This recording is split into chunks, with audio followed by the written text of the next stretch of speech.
What's going on YouTube?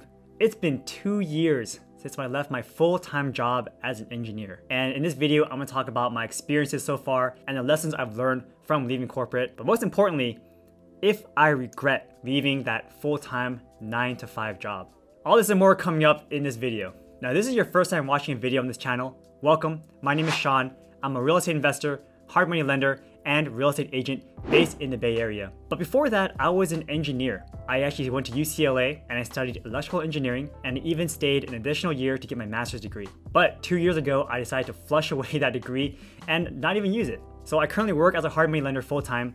I did leave the corporate 9-to-5 job thinking that I would never have a job ever again. But last year I got this amazing opportunity that just aligned really well with my goals. And so now I'm back working full-time for someone else, but it's in an industry that I genuinely really love and doing a role that I love doing as well because, every day, what am I doing? I'm making videos like this one, I'm hosting podcasts, I'm hosting meetup groups, I'm talking to other investors, I'm investing myself, and I'm just giving them money. So it's amazing and all my goals are aligned. But before I did that, I was an engineer working for several defense contracting companies. I was working on satellites, billion-dollar programs that are now out in space spying on us today. But the thing is, back then, I did not enjoy that experience. Personally, when I was working as an engineer, I felt like this cog in a wheel. I felt like what I was doing didn't really make a difference in the world. Yes, even though we're working on these government programs that supposedly keep us safe, my role in that engineering firm was very pigeonholed.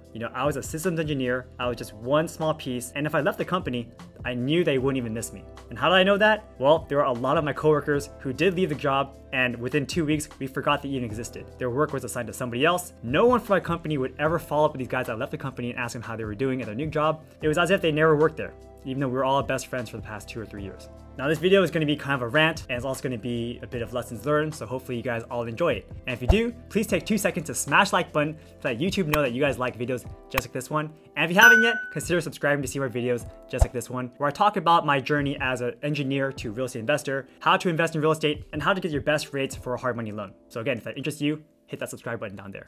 Now, one of the biggest problems I had with working a regular 9-to-5 full-time job is you aren't really compensated based on your effort. You are more compensated based on your time in place. Now, what I mean by that is, let's say you are an amazing rock star employee and you're firing on all cylinders, you're working super late hours, you're doing a lot of work done. Your raise that year as a special bonus to you might be 5% from last year. So if you were making 100 grand, then next year you're making $105,000. This raise of course changes based on your industry, based on what kind of job you're doing. But in general, for an engineer in a defense contracting company, your general raises are about 3%. So the difference between 3% and 5% is 2%. So you can work crazy long hours. You can do a lot of effort, do a lot of work, and you're gonna be making $2,000 more than the guy that just sat around and did the bare minimum for the whole year. And when I realized that, man, I'd rather spend a lot of my time, energy, and focus on my side hustles after work than just burn myself out on my day job, where at the end of the day, I'll get a $2,000 raise. Of course, there's always exceptions to this rule. I did know some rock stars that just shot up their ranks, got promoted super quickly, but that's maybe like a 1 in 20 kind of situation. Most people in general are going to be in this normal structure where you're getting paid 3 to 5% extra every year as a raise. Now here's a crazy story that illustrates this point. When I was working as an intern at my very first company, again, I was excited, I was young, I wanted to be in this industry. It was cool. And then I realized the reality of things. Companies are not really there to make you super rich. They're gonna pay you to have a reasonable lifestyle and then, keep you broke enough so that you need to go back to work. If they pay you too much money, then you're gonna have too much FU money, right? Which means that you can just leave the job whenever you want. And they don't want that. They want you to stay reasonable. They want to keep their costs low and their profits high. Okay, this makes sense as a business. So long story short, they don't pay their employees as well as they pay outside contractors or for other businesses. Now in this example, we had this software that helped us automate our tests.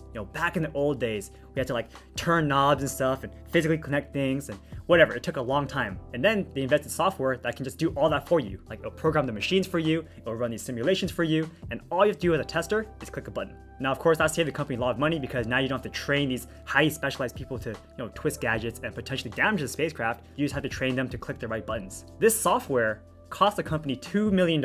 It was from some random person in San Francisco who just knew about this niche product that these defense contracting companies needed. $2 million, that's pretty good. And to train us, he also charged us, I think, $400 per hour to come in and teach us, a couple of times a week. So he was actually making a good salary just from coming down here and consulting with us for his product that he already got paid $2 million for. And then I was thinking, wow, I'm surprised we didn't do this before.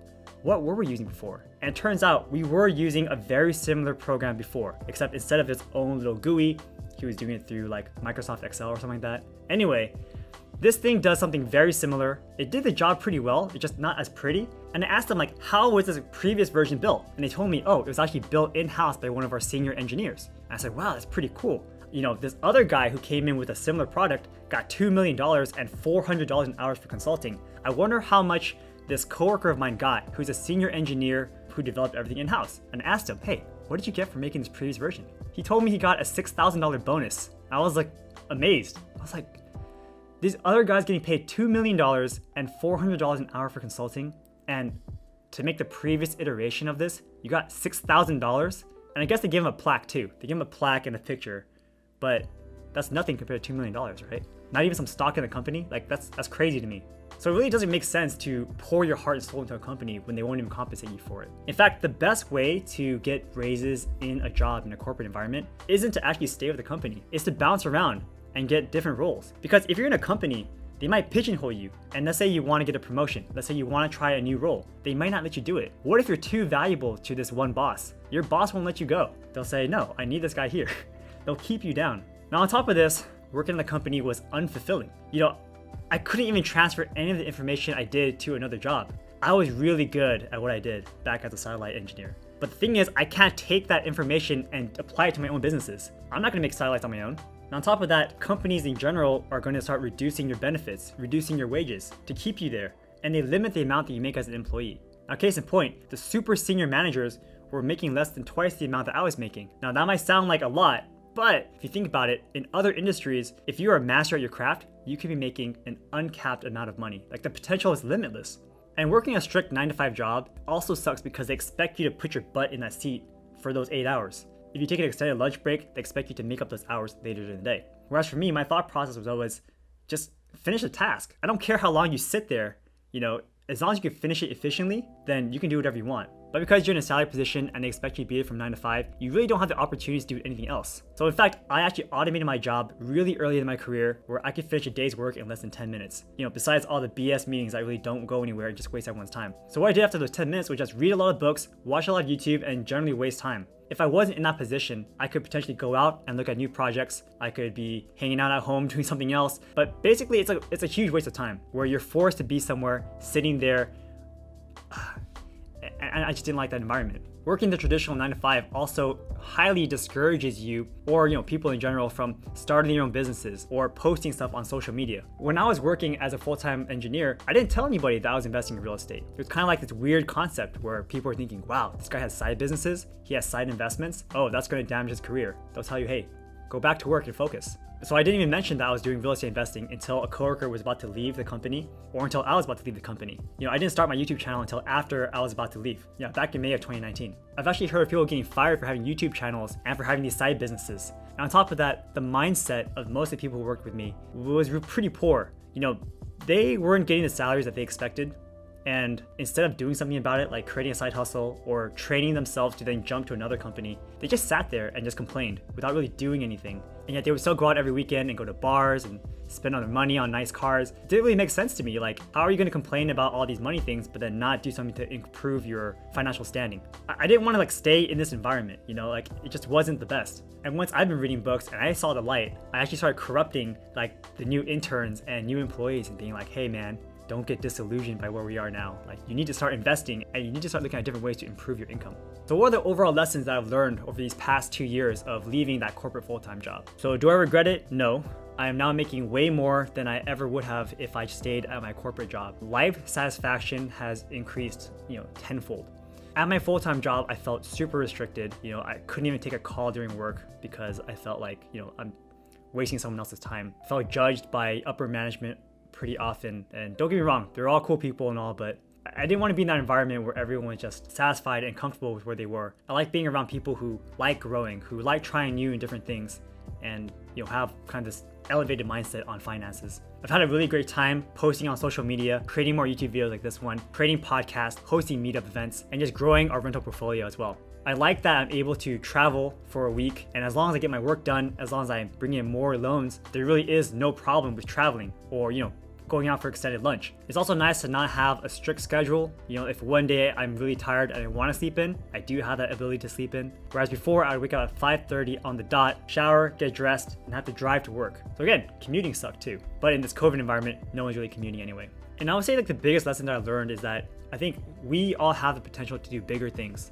If you keep yourself locked in this corporate environment and you expect that to be your one and only and main source of income, what happens if they drop you? Are you able to take those skills and use them for something else? In my job as an engineer, especially in defense contracting, it was not the case. We're based here in the Bay Area. There aren't too many defense contracting companies out there. I wasn't really a coder, so most of the tech jobs wouldn't hire me. I tried to be a product manager, but again, because I had no project management experience, they wouldn't take me either. Whereas for this real estate investing thing, now I have experience as an investor. I have experience in sales for talking to people. I've created my own platforms. So honestly, I don't think I'll ever go hungry again. Well, knock on wood on that, but I don't think I'm gonna go hungry. I always have a means or a way to generate income now from my own abilities instead of having to rely on someone else fully. Now that being said, if you're in a position where you hate your job and you wanna quit, I recommend that you build a lot of savings first and generate some passive income first. If you're able to automate your job like I was, try to do that, maybe wean yourself off, right? So don't spend so much time at work anymore. Focus on these side hustles or what you're gonna do after you leave your full-time job before just jumping in and cutting your entire source of income. Because if you do that, it's gonna be hard, right? All businesses take between half a year to a year to really start ramping up. So make sure you have those streams going before you actually quit your job. In the online space in general, things also grow on an exponential curve. So for the first few months, few years, you might see nothing, and you might be actually making a lot less than your full-time job. But again, over time, it'll eclipse it and then go straight to the moon. I've known people who have YouTube channels and they're making over 6 figures per month.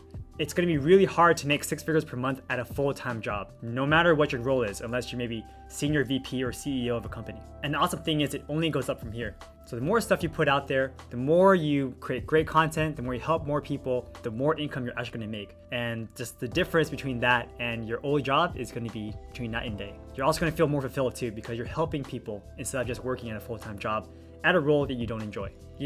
I can't believe it's been 2 years already. Not gonna lie, my first year off my full-time job was pretty interesting and pretty rough because I was still holding on to a flip project that didn't work out so well. But yeah, this past 6 months have been just incredible. I've had a really good time and I hope it just keeps going up from here. We're gonna keep doing these updates once in a while to see how I'm doing. But right now I'm just really documenting my progress. I think it's really cool to go back in time, a few years from now and see, oh, this was me 2 years ago. This is me 3 years ago. And my thoughts during that time. So no, I don't regret leaving my full-time job and I'm glad that things played out the way they did. I've learned a lot during this whole time and I'm excited to see what goes on in the future. So thanks for coming on this journey with me. If you guys have enjoyed this video, please take 2 seconds to smash the like button to let YouTube know that you guys enjoy videos like this one. And if you haven't already, hit the subscribe button to see more videos just like this one. And let me know your thoughts about my journey so far. Do you think I made a good decision leaving my full-time job as an engineer and throwing away my 6 years of UCLA, or did I make a giant mistake? Let me know your thoughts down in the comment section below. Thanks for watching, guys, and I'll see you next time. Take care.